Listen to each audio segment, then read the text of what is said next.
I'm doing well. Good. Yeah. A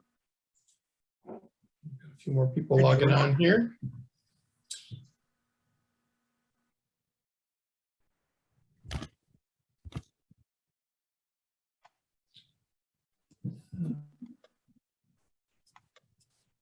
Hi, Walter. Hi, Rachel.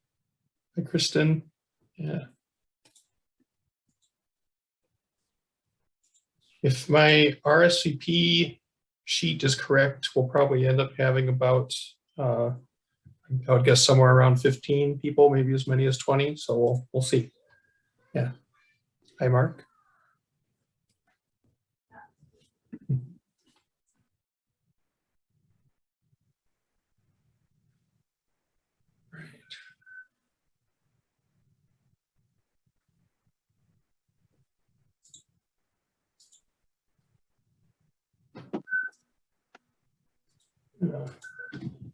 So I've got 7:02. Why don't we give people till 7:04 maybe?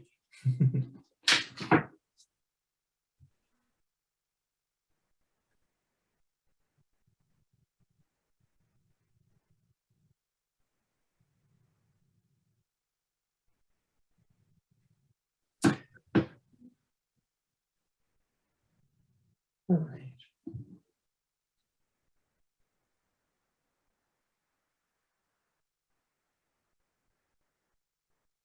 Sure, we have some kind of like hold music or something for these early moments. Someone could sing or hum for us. Kristen's taking care of Blessing, her dog. So hi to Blessing as well.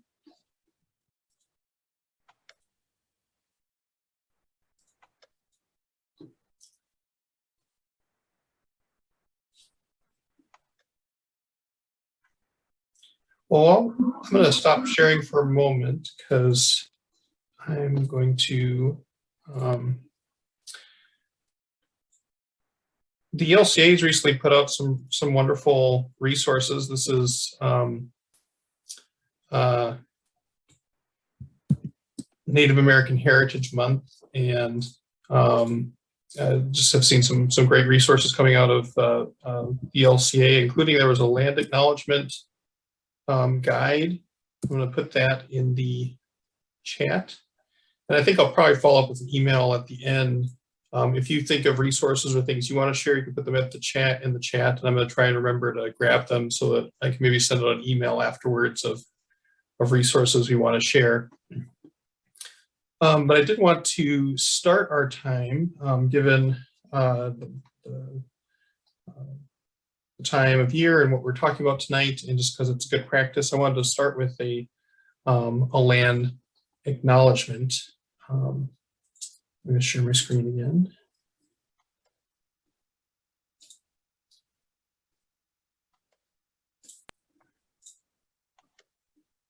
Yeah, and so this is a kind of a, maybe you've seen this map before.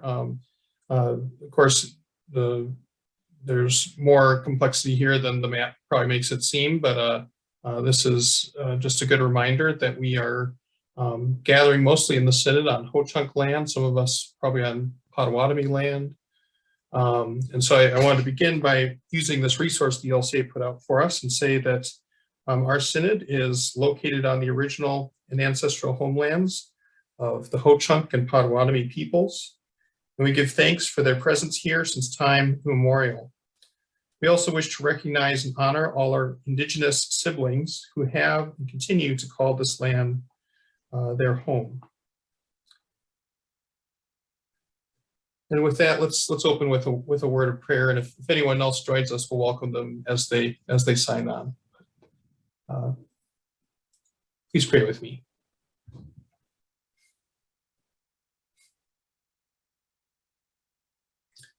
Loving God, we thank you for gathering us here tonight to bear witness, to remember, and to discuss how we can live in response to the history of the Indigenous people of this land and our various relations to that. We ask that as we recognize and acknowledge the people on whose land we gather virtually tonight, that you would help us to respond in love and service and with open hearts and minds as we discuss and learn. We ask all this in the name of Jesus. Amen. Amen. Okay. So the racial equity team has a practice of starting our meetings with respectful communication guidelines, and I'm seeing a few racial equity team members here.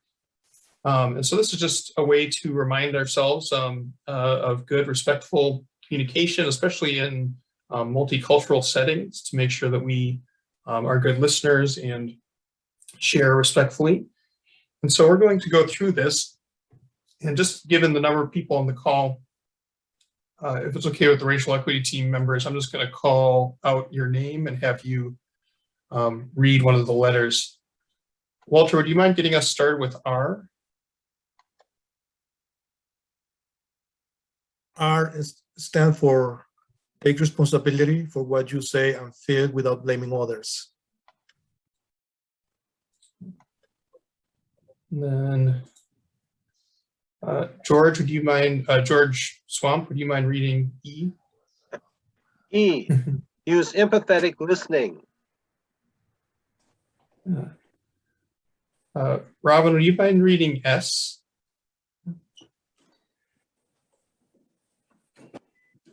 S, be sensitive to differences in communication styles. Donna Peterson, would you mind reading P? P, ponder what you hear and feel before you speak. Now I'm branching out a little bit. George Carlson, would you mind reading E? Examine your own assumptions and perceptions. Nicole, would you mind reading C? C, keep confidentiality, share constructively to uphold the well-being of the community. Mark, would you mind reading T? T, trust ambiguity because we are not here to debate who is right or wrong. There's probably a whole lot more we could say about these communication guidelines, but just keep these in front of us as a reminder that we're here to listen and to share empathically and sensitively, and be sure to create room for all voices. So if we all agree, so that we have a general sense that we're going to abide by these respectful communication guidelines, could you put a thumb up or say yes into the microphone or something to let us know that you are, or you can use the little emoji feature if you want to. Yeah, great. Wonderful. And then just another thing that we do as a racial equity team is, and this is again to make sure that we're listening and that all voices are heard, and to practice power sharing, we use mutual invitation. Which is kind of what it sounds like, in that there's a person who's designated to share first. And then after that person shares, they can invite the next person to share. And whenever you're invited, you have the option to either share, pass for now, which means you need a little more time to think and we'll come back to you, or you can say pass. And that means that you have nothing to add to that question or to that moment, and then we won't come back to you. So whether you share, pass, or pass for now, you always have the privilege to invite the next person. One of the nice things about Zoom is that we have our names on our screen, so we can, for the most part, so we can use that feature to invite the next person. But also don't be shy if you don't know someone and feel like you need to clarify what their name is. We'll grant each other that grace. Okay, so I'm going to stop sharing for a moment. So I think we probably have pretty much everyone who's going to be participating on the call by now. And just to practice mutual invitation, I thought we would take a brief moment to introduce ourselves. You can say your name, your pronouns, congregation, and/or where you're zooming in from tonight. And then just to kind of start talking about the documentary, I'm hoping that most people had a chance to at least watch part of it. And if you don't have anything to share, you can always pass for now. But just maybe one moment or one question that stuck out to you. It doesn't have to be, it can be something small, it can be a big question, but just something that's sticking in your mind after watching the documentary. And I think just in the interest of time, we would usually figure out whose birthday is next.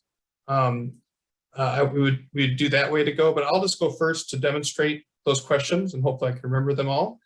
And then I'll invite the next person to share.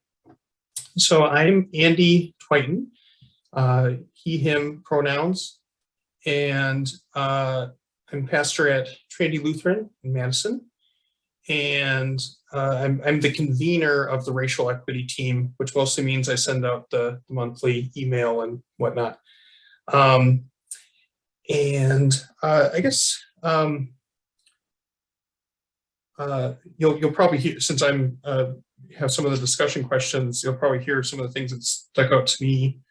But I guess I'm always surprised in documentaries like this about things that, either I didn't really learn in school or things that, this is about the Lutheran Church and I wasn't aware about some of this history. So that was surprising to me. So that's one of the things I took away.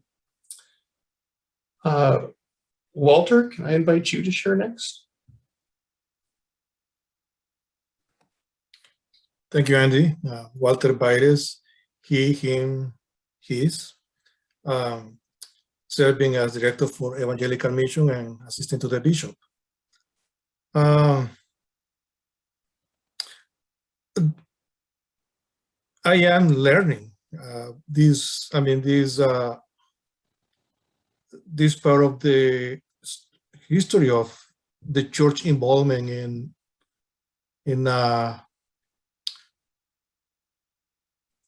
with the Native American communities. But before that, I wasn't able to see the whole video.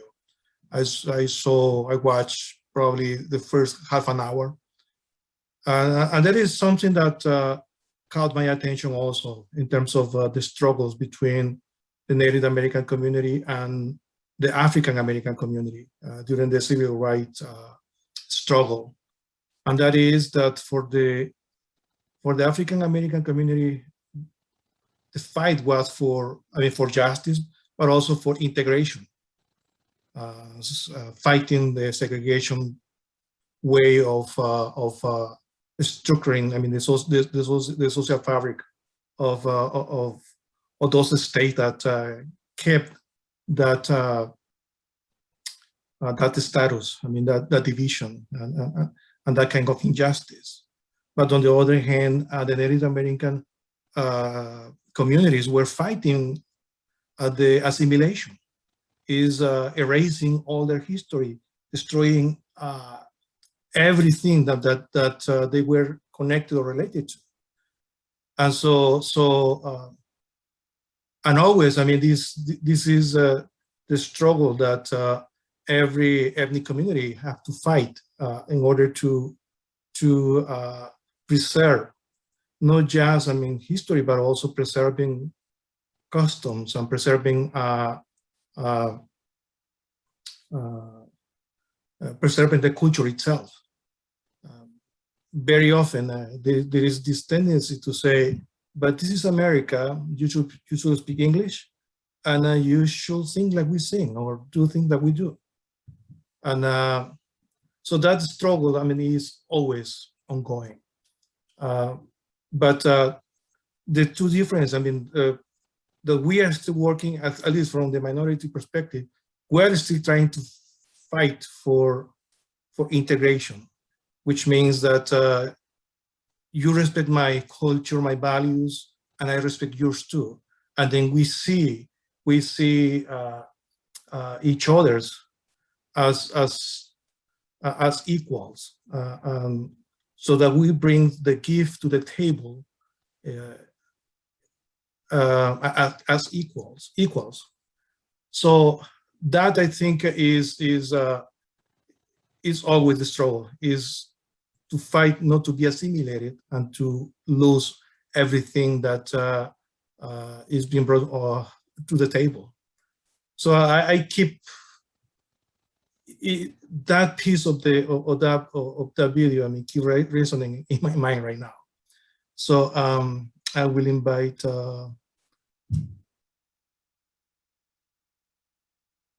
Mary.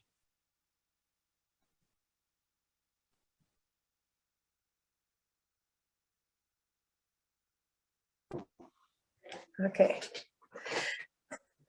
Thank you, Walter. Two things. One was just wanting to talk a little bit about what you were saying, Walter, which also struck me.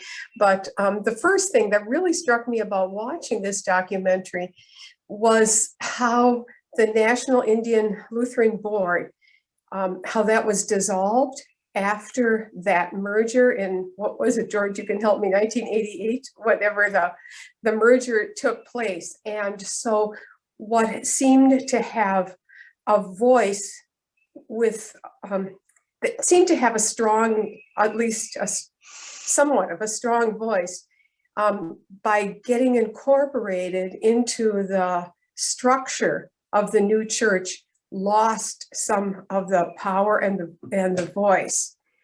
And I wondered, I don't know this, but I was a part of Lutheran Human Relations, which was, you know, a pan-Lutheran Missouri Synod, ALC-LCA organization in the 70s and 80s.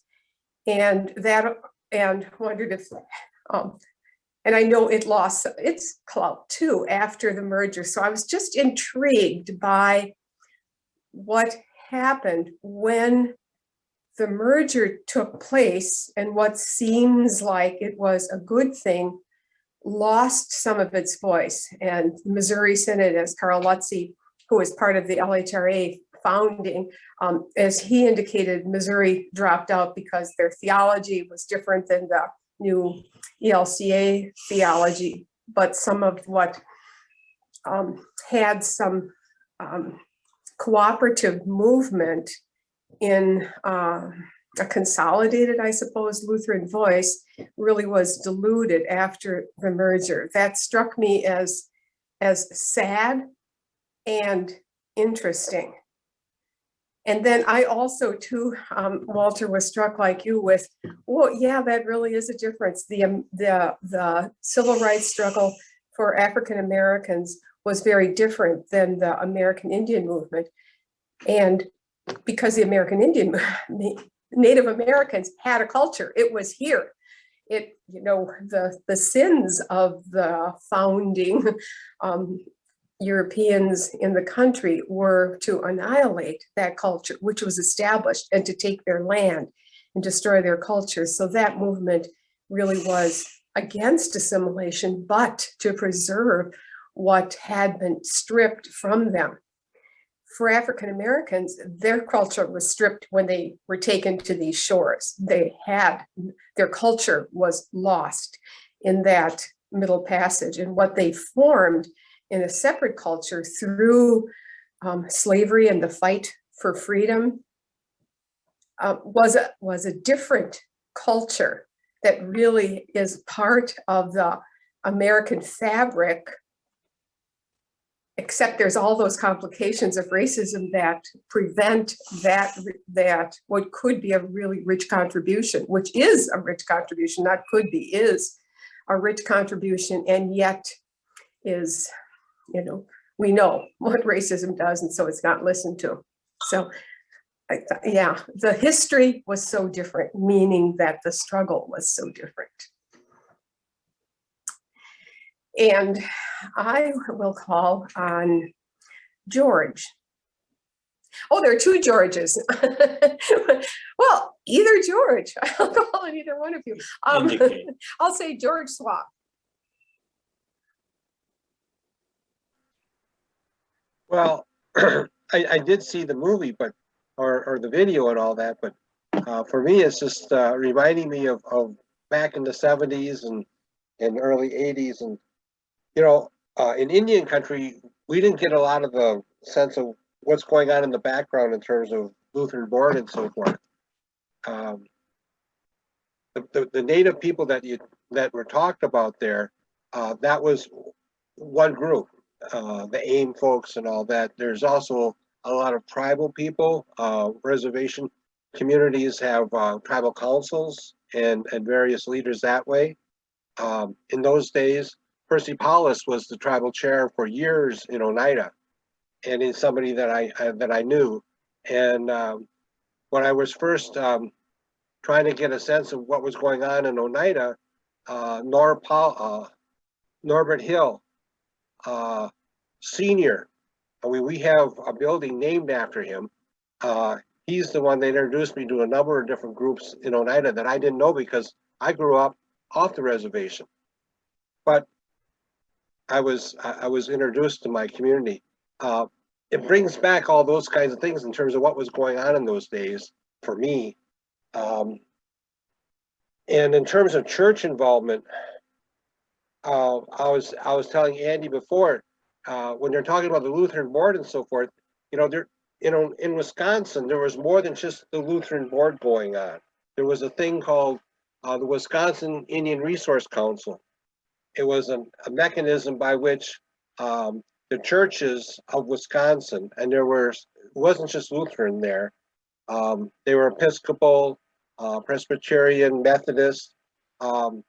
They really kind of helped bring this entity together. And what it did for them is that it allowed them to fund a native source, where we would do all the sorting in terms of what grants, what initiatives that they wanted to, because otherwise, these various groups would get these proposals from various native groups throughout Wisconsin for food pantry or whatever else. And rather than them making the choice over who gets what, they went to the Resource Council, and the native people, those of us that sat on the council, we would decide which grants warranted the initiative of the church's money. And we would facilitate that to the various groups in Wisconsin. That was something that was done through the 70s into the early 80s. Now that didn't continue. It was something like they described here with the Missouri Synod pulling out and all that kind of thing, and the changeover. That also is about the same time when all that funding and this whole notion fell apart. In a sense, I know more about that than I do about the Lutheran board because I was president for 2 years of that organization. And that's when I was in Dane County running the thing called Four Lakes Indian Council.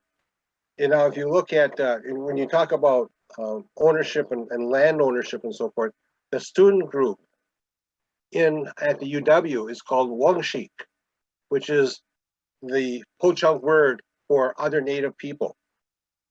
So that native people have always recognized the homeland of the Ho-Chunk. And is recognized, and this is something that we carried forward at the university level. It was one of those things where, and again, I had a point of that too, and part of why that was like that was at the time the group was trying to organize itself. I was a graduate student at the time when they're trying to, and of course they want to do red power this, and the university would not allow any of that. So after doing a little work, we decided, okay, what's the word for all of us who are not Ho-Chunk? And of course, at that point in time, now there's a lot more of the Oneida, the Winnebago, the Ho-Chunk language written. At that point, it wasn't written; it was a phonetic language, oral primarily, and so that was changed. And so we got into the naming of Wangshik at the university level. a movie like this, talking about all those days and thinking about recognizing, it brings back all sorts of other things when I was so much younger and we got involved with so many things. In fact, you might want to know that in Wisconsin, they made some allusions to the Wounded Knee takeover. And then right part of the movie, there's a little snippet in there about, well, there was a legal fund.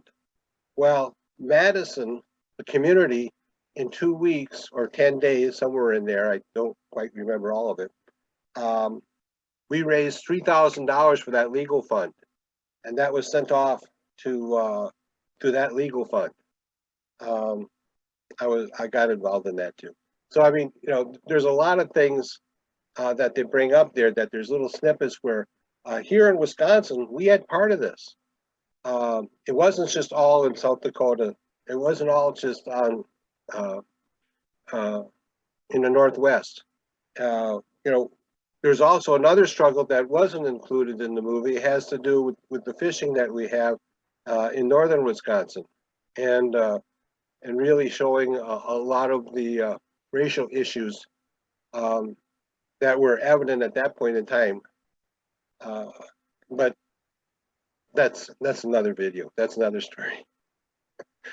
So for me, looking at that, seeing the people that were in there, people that I've met, people that were involved in some of this, it's kind of like why I kind of sit back in the racial equity meetings and encourage, you know, people, especially younger people, to go out there and do things, because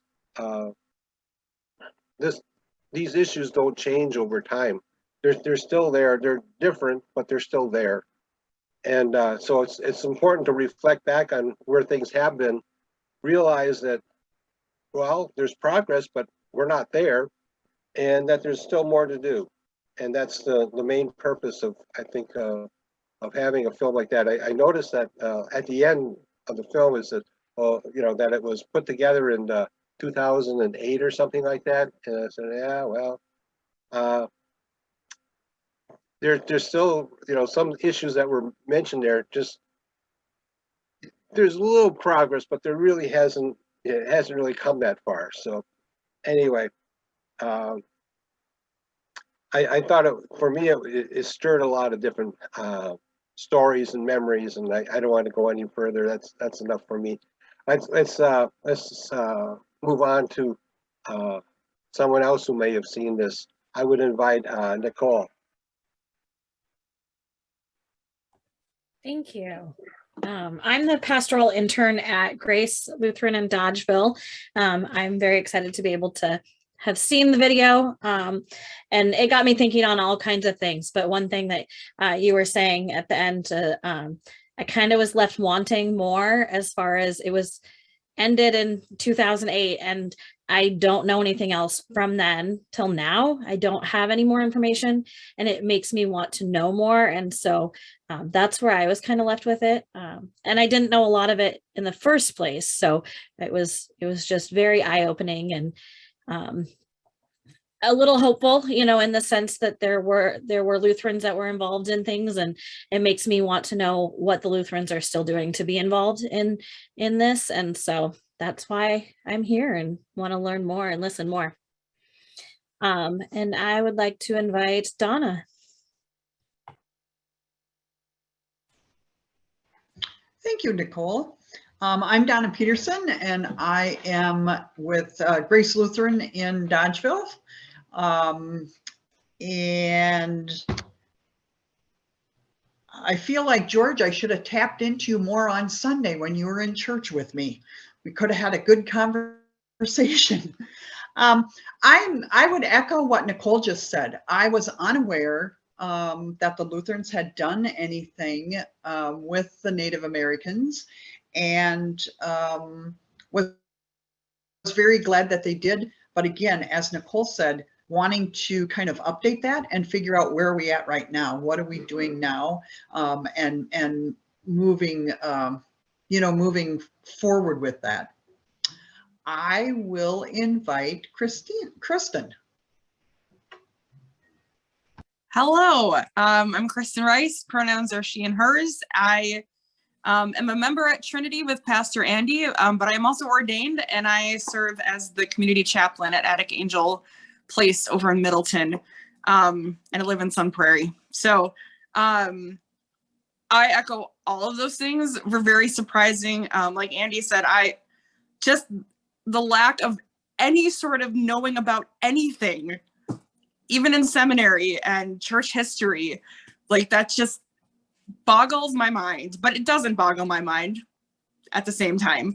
But I think also, you know, the thing that kind of is sticking with me is, you know, as things are unfolding and as there is still so much more to learn, the thing that stuck to me was kind of that, and I'm not going to have the line right, but after the ELCA merged and everything kind of like fell apart in terms of, you know, the Eurocentric help being present, was, you know, that forced or caused or whatever to the churches looking inward rather than externally. And I think that was incredibly profound and is very much a signal for kind of what we're still trying to get out of, that whatever it was that made things fall apart. You know, I think that's kind of maybe the struggle that we're seeing just right now, is things have been seeming like they fall apart all over us, and it's easier to just hold on to what you have inside rather than push outside and see where you can actually be of help. So that, I think, is the driving force for me to be present here and to do the work that I'm doing. All right, I will invite, I'll invite George Carlson next.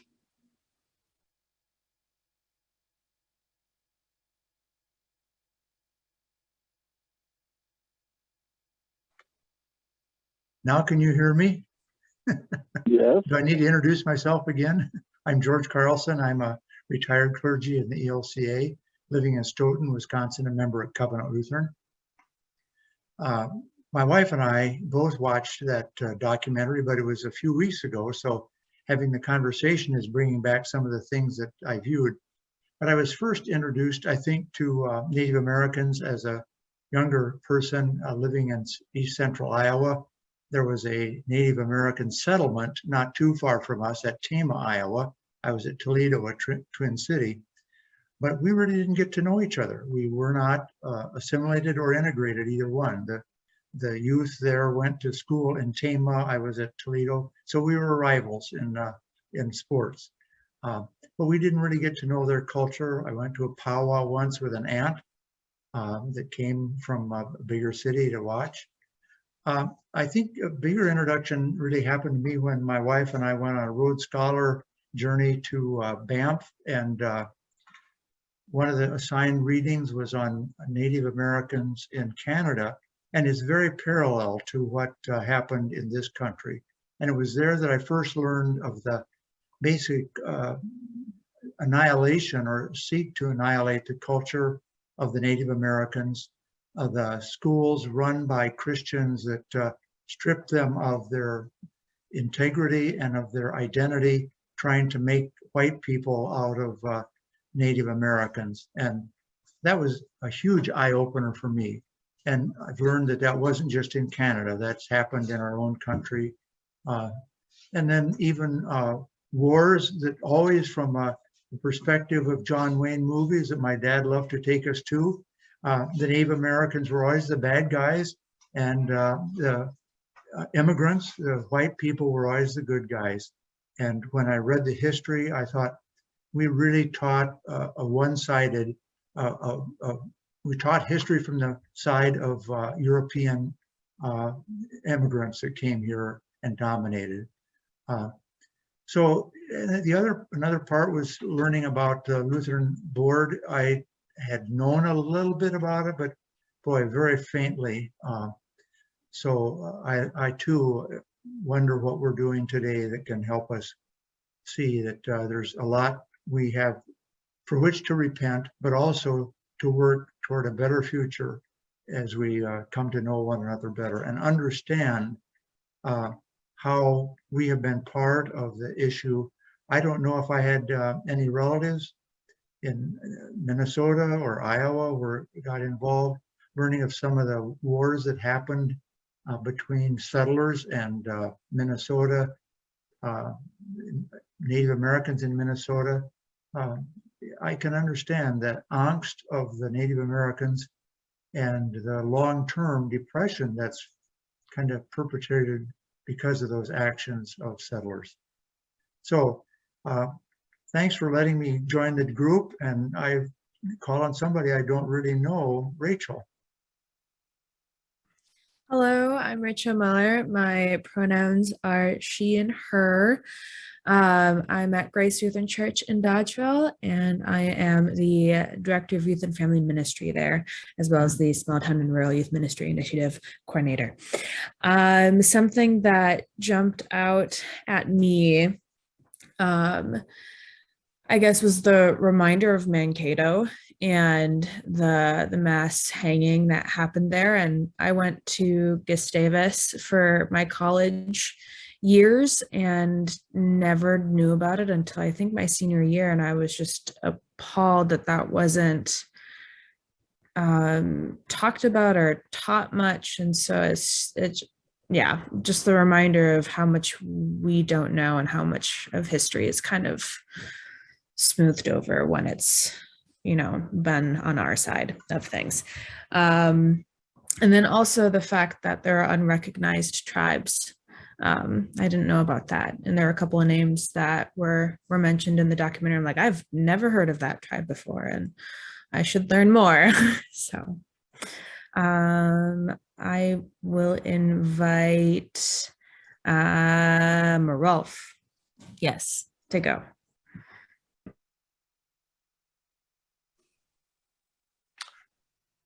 Okay, Rolf Nervig. I'm a member of St. Stephen's in Monona. The documentary brought back some names that were familiar to me, but kind of peripherally. So Russell Means, Clyde Bellecourt, the American Indian movement, that was, you know, that was active when I was a young person in college and after college, but I didn't really pay a lot of attention to it because I was much more focused on the Black civil rights movement that was going on at the time in the 60s and the 70s. So this was a good reminder of what was going on with Native American rights. I'll have to say that my impression of Native American people was largely of the Pine Ridge Reservation in South Dakota, and it was a sense of the extreme poverty and the terrible needs of so many people there.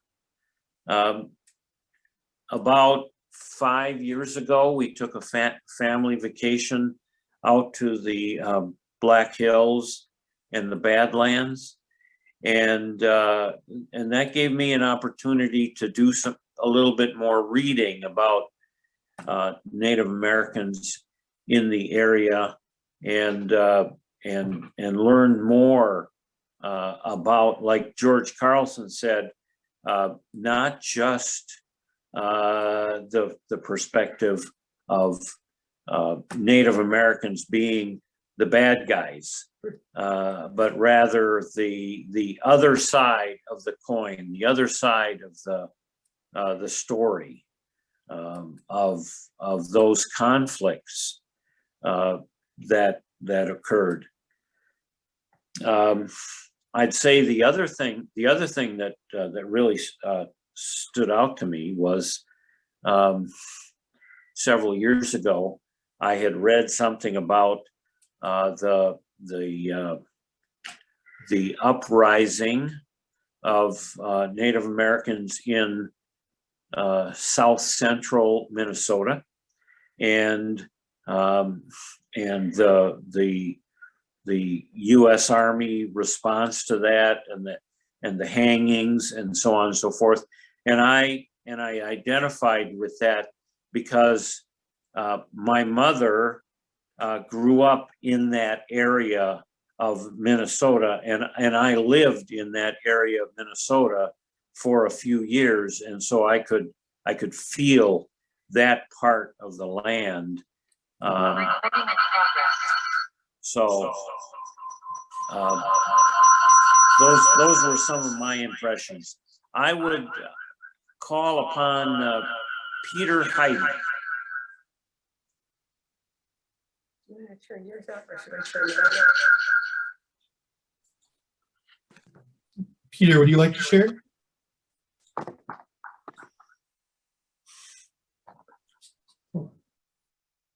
Looks like you might be muted, Peter.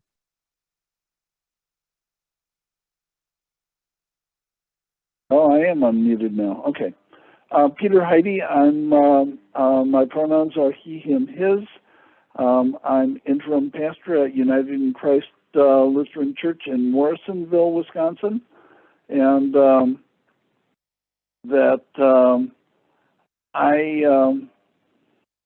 anything else I need to do? I was struck by the assimilation issue mostly, and reminded of how the process of assimilation in the church and in our country continues to have an elimination factor to it, that the Native American numbering process, that as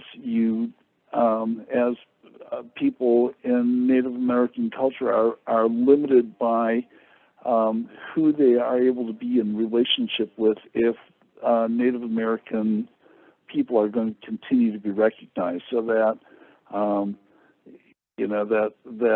we have determined that Native American is biological and not cultural. That really bothers me a lot, and I was interested to see that when they were talking about the NILB grants, the $4,500 grants, that one was the Kickapoo, who of course started out as a Wisconsin tribe and is now on a reservation down in Kansas.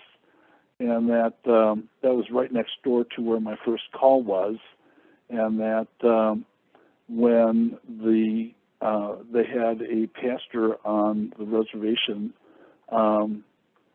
that was Methodist, and in good Methodist tradition, that the bishop decided that the person needed to move, and that one of the elders of the tribe came and asked if I would do worship services out there while they were waiting for a new pastor to be assigned.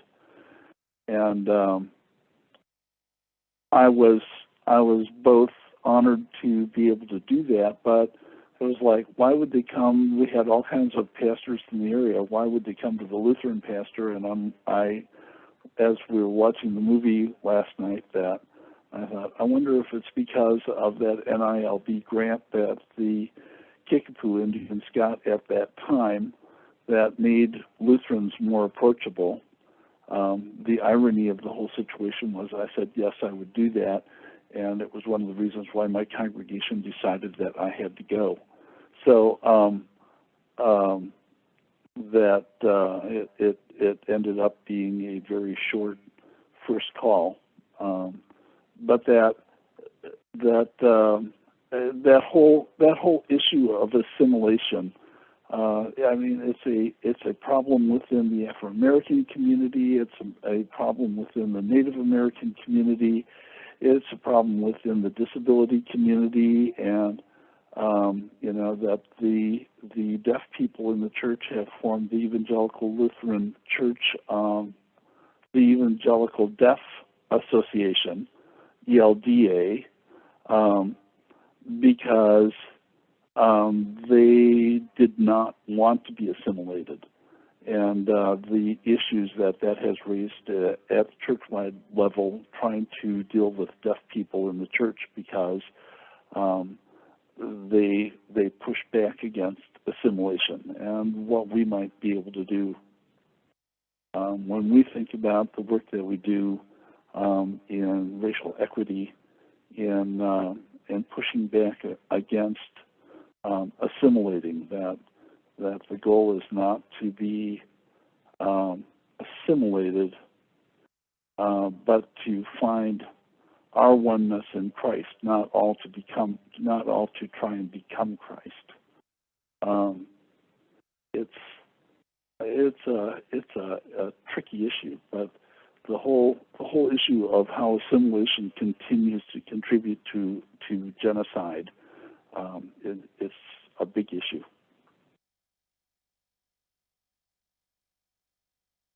I'm not sure who's left. Yeah, you got Mark, Wilda, or Robin, I think. I'll invite Mark. Thanks, Peter. I'm Mark Williamson, he, him, his.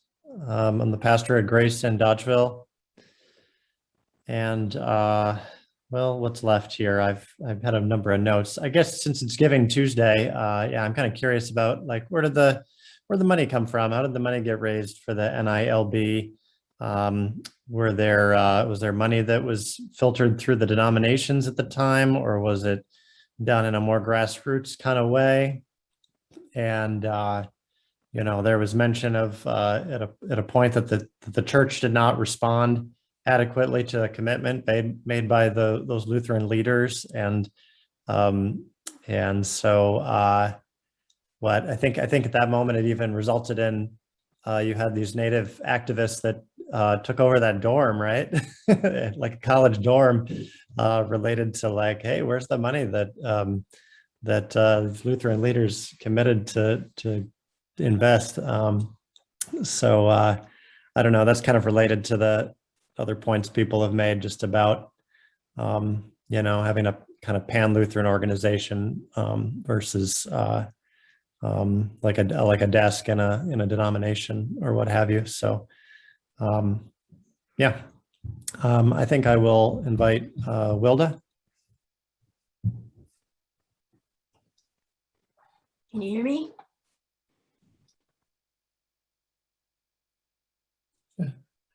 You got muted again. We heard you the first time, and then we lost you. There you go. How about there I am.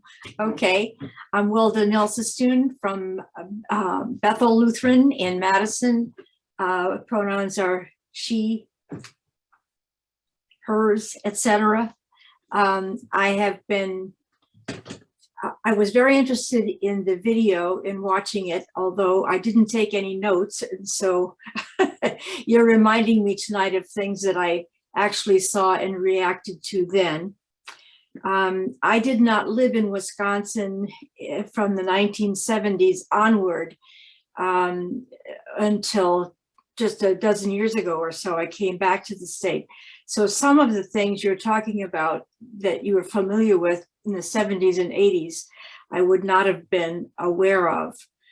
I am very, very much interested in social justice and civil rights issues of all kinds, and have been very involved in with Black history for a New Day, the Nehemiah Justified Anger Project, one of Nehemiah's many projects.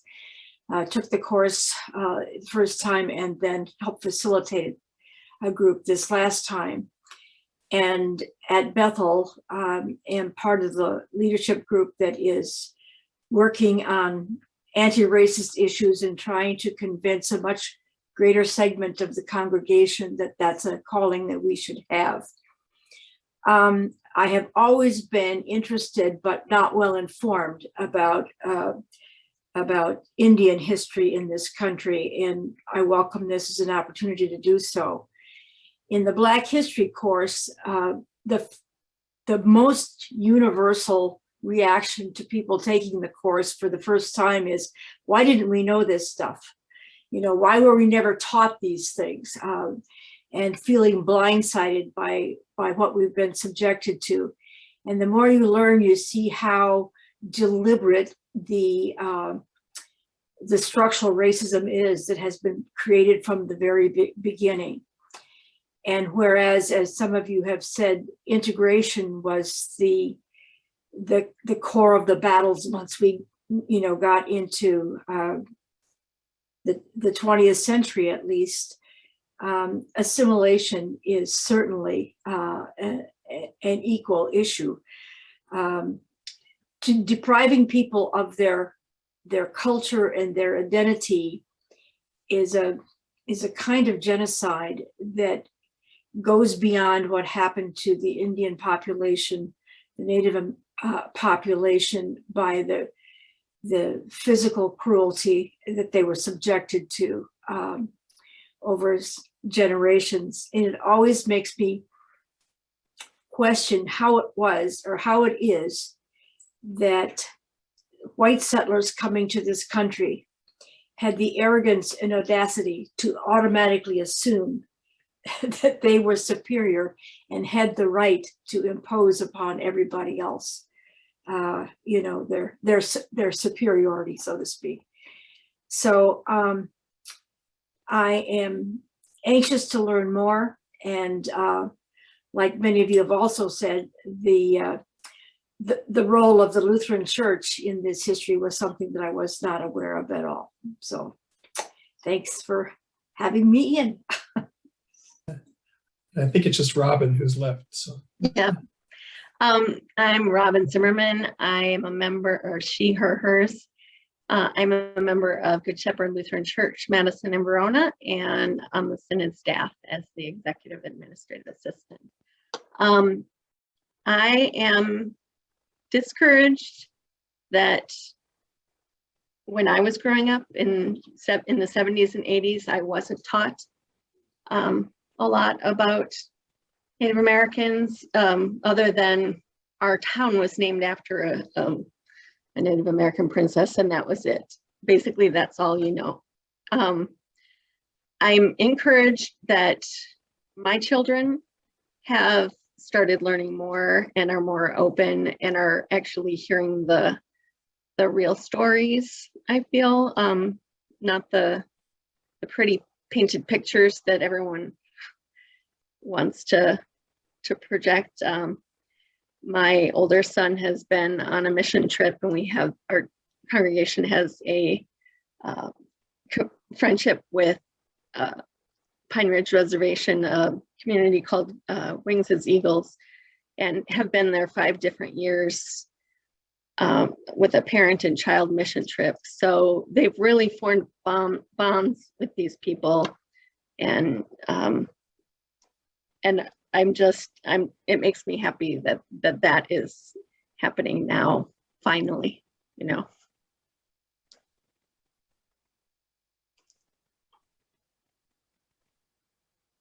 yeah, thank you, everyone. I really appreciate everyone being on the call, and I know there's more that each one of us could say. Couple of quick things. Is it okay if we go till, can we say 8:15? I want to be respectful of people's time, but I also wanted to give a little bit of time to maybe break up into smaller groups based on the discussion question I have. So we'll try and wrap up by 8:15. Second of all, I heard several people raise the question of, this was made in 2008. What has happened from 2008 until now, or what's going on now? I'm not an expert on that. There are a lot of people who know more than I do, but I do have a few resources I could share. Part of the reason we're watching this documentary is I had an opportunity to be part of an interview of Vance Blackfox, who is the new desk director for American Indian and Alaska Native tribal nations. He just started this fall, And he is from my short conversation with him, he is, more outward focused. We heard that line where it said that there was kind of this inward turn. He's trying to build relationships with tribes, and love to hear what he was saying about, there's kind of this, I don't know, white savior mentality that we need to help all these tribes, but he was talking about what we can learn from them, and so he's and I'm gonna put some links in the chat. The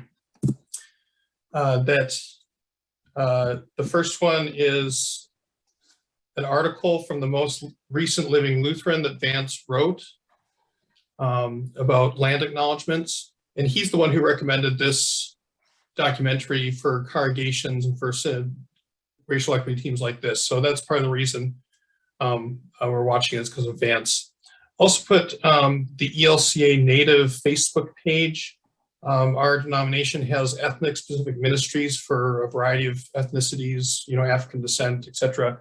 But there's one that is American Indian and Alaska Native Lutheran Association, and they've got a great Facebook page. They're constantly sharing news stories and things that are going on. So that's another resource. And then I mentioned earlier that in the chat that George has a video on our Synod racial equity page where he talks about the cultural and historical underpinnings of the United Nation. But there are other resources on there, including one about Ho-Chunk history in the area and a few others. So there's some good resources there that are local too. And I will, yes, thank you, Donna. I'm gonna send these out as an email too, because I know that these chats disappear and then you don't get them. So I'll send out those resources. But so, like I said, there are probably other people who would be able to share more of what's going on. But I think if we pay attention to what Vance is doing and maybe what the ethnic specific ministry is doing, we'll probably learn from them. So follow them if you can. So just briefly, and I always feel like I come with more questions than we have time to really dive into, but I did have a couple of things I wanted to put before us. I'm not going to go through, so I'm going to go through some slides that I'm not going to talk about just because I want to be respectful of people's time. Okay. So I know some of you took notes. I was taking notes. There's a lot of history that was covered, going all the way back to 1862. And we heard about the largest execution in U.S. history of the 38 Dakota men on December 26, 1862. And then we kind of jumped ahead to the American Indian movement of the 60s and 70s with Alcatraz and the Bureau of Indian Affairs. We heard about how the NILB helps raise funds to send people to that march in Washington. Heard about the bail bond money the NILB raised after Wounded Knee, and George, you shared a little bit about that with the Wisconsin connection. On into some legislation, and then environmental racism, such as what happened at Church Rock with the uranium mill spill on Navajo land. So just to, some of us watched this a long time ago, so I just wanted to refresh us there. And then kind of the focus for a good chunk of the documentary was on the National Indian Lutheran Board and how that existed basically until the formation of the LCA. It was pan-Lutheran, and heard them talk about giving out grants, doing education, and then getting involved in advocacy. I had a couple of clips. I'm going to jump through those. In the beginning, although the National Lutheran.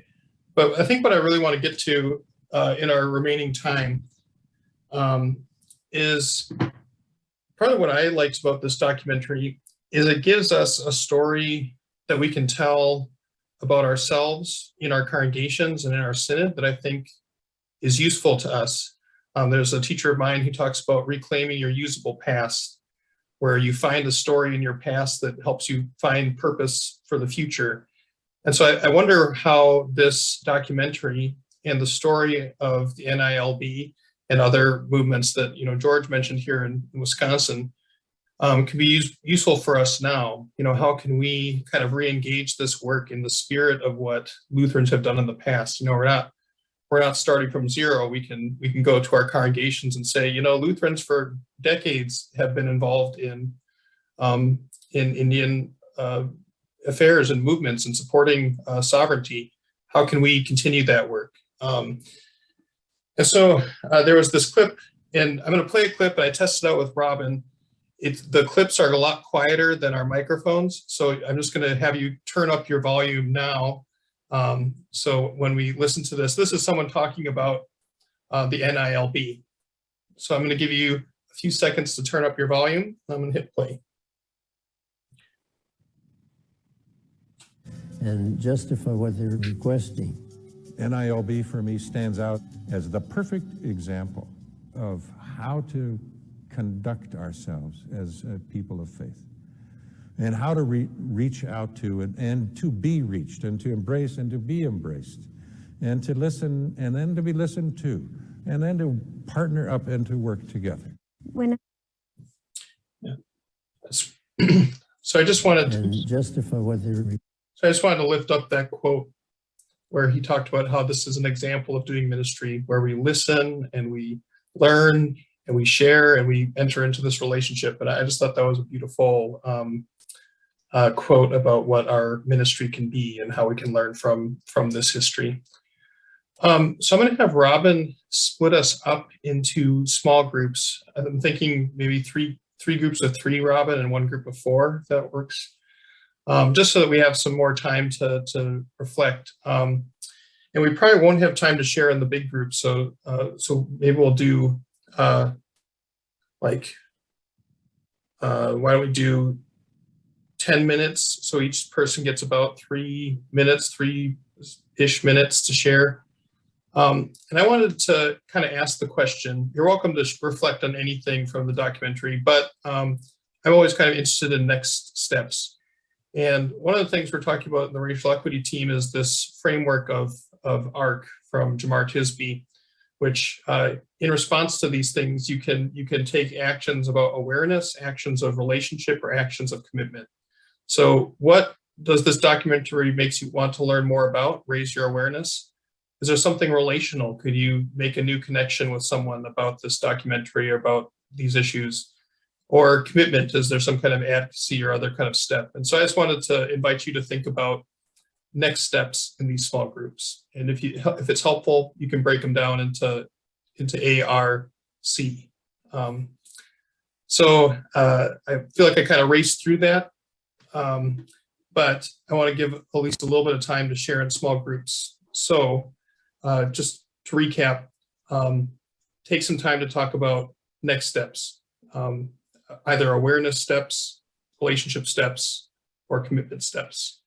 And I'll let Robin divide us up for about 10 minutes. We'll come back for 2 minutes to close up. So, but I hope it was fruitful, and I hope we can find ways. Maybe this is a documentary you show in your congregation, or and if you ever want resources on that, or maybe we can find ways to share this outside of this group. But I appreciate you all being here tonight. Thank you, Andy. Thank you, Andy, for organizing this. Thank you very much. Yeah, of course. Yeah, but thank you for being here. God bless you all. Thank you. Thank you. Right. Right.